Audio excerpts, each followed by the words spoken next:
तो कैसे हैं प्यारे बच्चों, उम्मीद करते हैं आप लोग ठीक हैं होंगे और मैट्रिक की तैयारी अच्छे से कर रहे होंगे।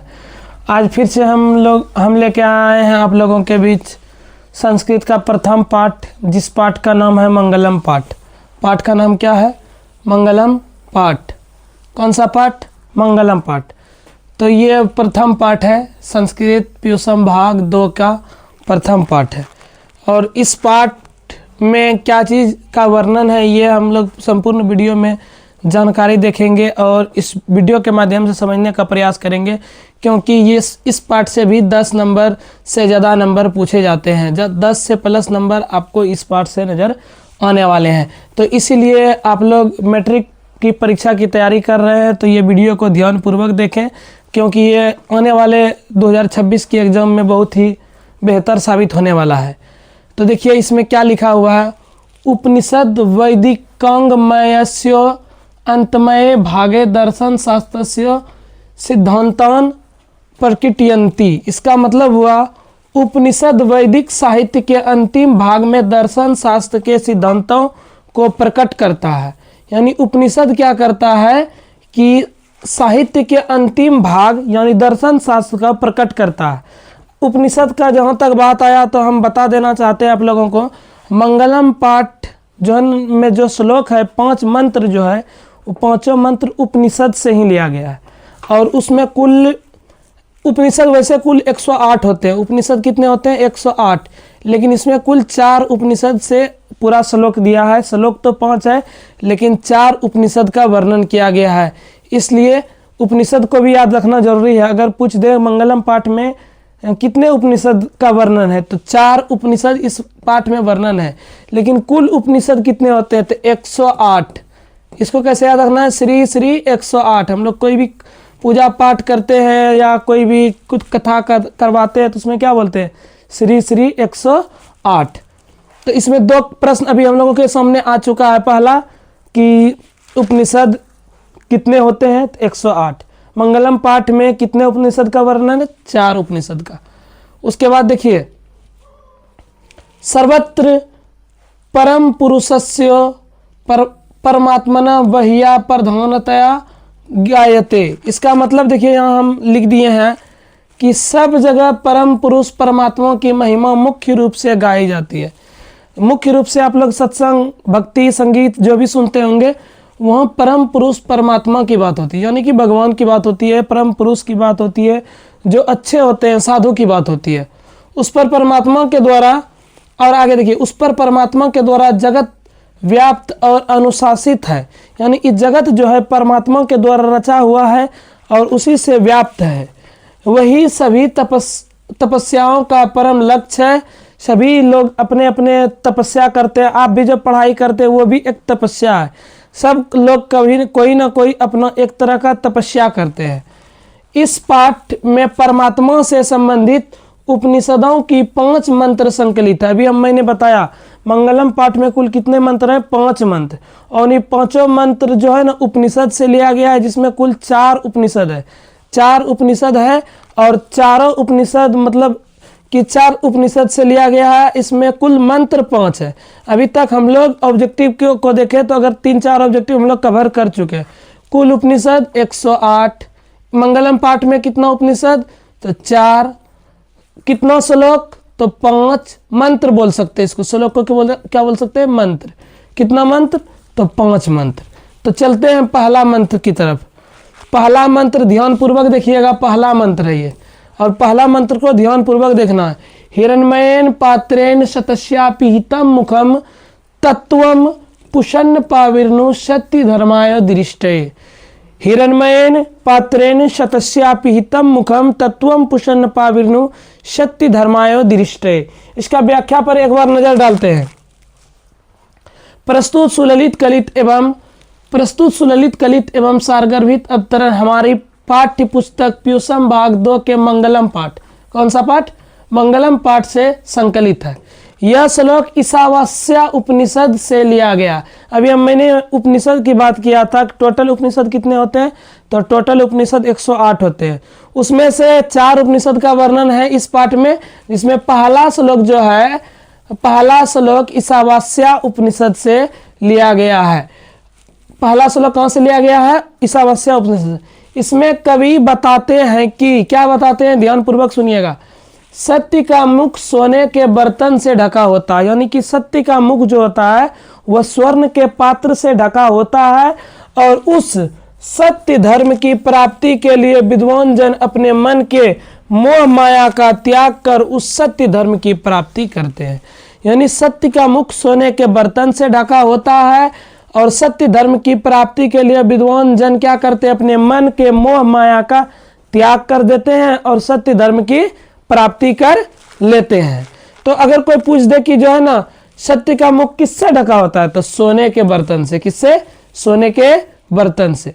तो सत्य धर्म की प्राप्ति कैसे करते हैं? मन के मोह माया का त्याग करके, मन के मोह माया का त्याग करके। अगला श्लोक में चलते हैं, श्लोक नंबर 2।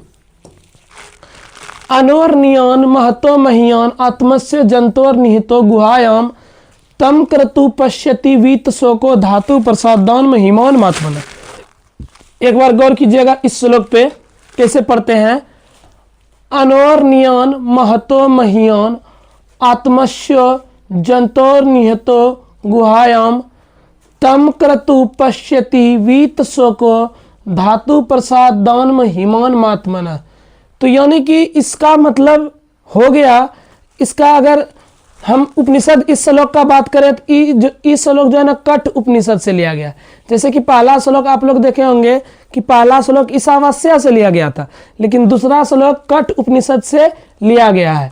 और इसका हिंदी होता है, देखिए ध्यान से, प्रत्येक जीव के हृदय रूपी गुफा में यह आत्मा महान से महान और सूक्ष्म से सूक्ष्म रूप में विद्यमान रहती है। उस आत्मा का दर्शन कर परमात्मा में एकाकार हो जाते हैं और साक्षात परमात्मा में ही समा जाते हैं। यानी प्रत्येक जीव जो है, प्रत्येक धरती पर जितना भी जीव है, प्रत्येक जीव के हृदय रूपी गुफा में आत्मा रहती है। क्या रहती है? आत्मा। और वो आत्मा महान से महान हो सकती है, सूक्ष्म से सूक्ष्म हो सकती है, छोटा से छोटा या बड़ा से बड़ा हो सकता है, मौजूद रहता है। और अगर उस आत्मा का जो दर्शन कर लेता है, उस साक्षात परमात्मा को पा लेता है और परमात्मा में एकाकार हो जाते हैं। तो इसमें कैसे कैसे पूछे जाते हैं प्रश्न, ध्यान सुनिएगा। प्रत्येक जीव के हृदय रूपी गुफा में क्या रहते हैं? आत्मा। आत्मा कैसा होता है? तो छोटा से छोटा और बड़ा से बड़ा, अणु से अणु और सूक्ष्म से सूक्ष्म बोल सकते हैं, और महान से महान, बड़ा से बड़ा। अब चलते हैं तीसरी श्लोक की तरफ। तीसरा श्लोक में है, सत्यमेव जयते नृतम सत्येन पंथा वित्तो देव्यान येन क्रमंत्रिष्यो याप्त काम यत्र तत् सतस्य परम निदानम। सत्यमेव जयते नृतम सत्येन पंथा वित्तो देव्यान येन क्रमंत्रिष्यो याप्त काम यत्र तत् सतस्य परम निदानम। तो इसमें भी सेम वही चीज है व्याख्या में, और सिर्फ इसका उपनिषद यानी मुंडक उपनिषद से लिया गया। कौन सा उपनिषद से? तीसरा श्लोक मुंडक उपनिषद से। और इसका हिंदी देखिए क्या है, सत्य की ही जीत होती है। हमेशा जीत किसकी होती है? सत्य की, झूठ की नहीं। झूठ की नहीं, झूठ की जीत नहीं होती है। सत्य के रास्ते पर देवता लोग चलते हैं। देवता लोग जो है, राम भगवान किस रास्ते पे चलते थे? सत्य के रास्ते पे। लेकिन रावण चलते थे असत्य के रास्ते पे। तो देवता लोग सत्य के रास्ते पे चलते थे। सत्य का ही अनुकरण कर ऋषि लोग मन के मोह माया का त्याग कर परमात्मा को पा लेते हैं और सत्य की प्राप्ति कर लेते हैं। ऋषि मुनि लोग भी जो है ना सत्य के रास्ते पर चलते हैं और परमात्मा को पा लेते हैं, और परमात्मा और सत्य की प्राप्ति कर लेते हैं, साक्षात परमात्मा की प्राप्ति कर लेते हैं। अब अगला श्लोक देखते हैं, श्लोक नंबर 4। यथा नद्य स्यन्दमाना समुद्रे स्तं गच्छन्ति नाम रूपे विहाय। यथा नद्य स्यन्दमाना समुद्रे स्तं गच्छन्ति नाम रूपे विहाय तथा विद्वान नाम रूपाद विमुक्ता परात्परम पुरुषमुपैति दिव्यम। यथा नद्य स्यन्दमाना समुद्रे स्तं गच्छन्ति नाम रूपे विहाय तथा विद्वान नाम रूपाद विमुक्ता परात्परम पुरुषमुपैति दिव्यम। व्याख्या सेम टू सेम है, सिर्फ यहाँ उपनिषद वही है मुंडक। जो चौथा में था वही उपनिषद, जो तीसरा में उपनिषद था वही उपनिषद चौथा श्लोक में भी है, मुंडक उपनिषद। अब इसका हिंदी क्या होता है, थोड़ा सा ध्यान से।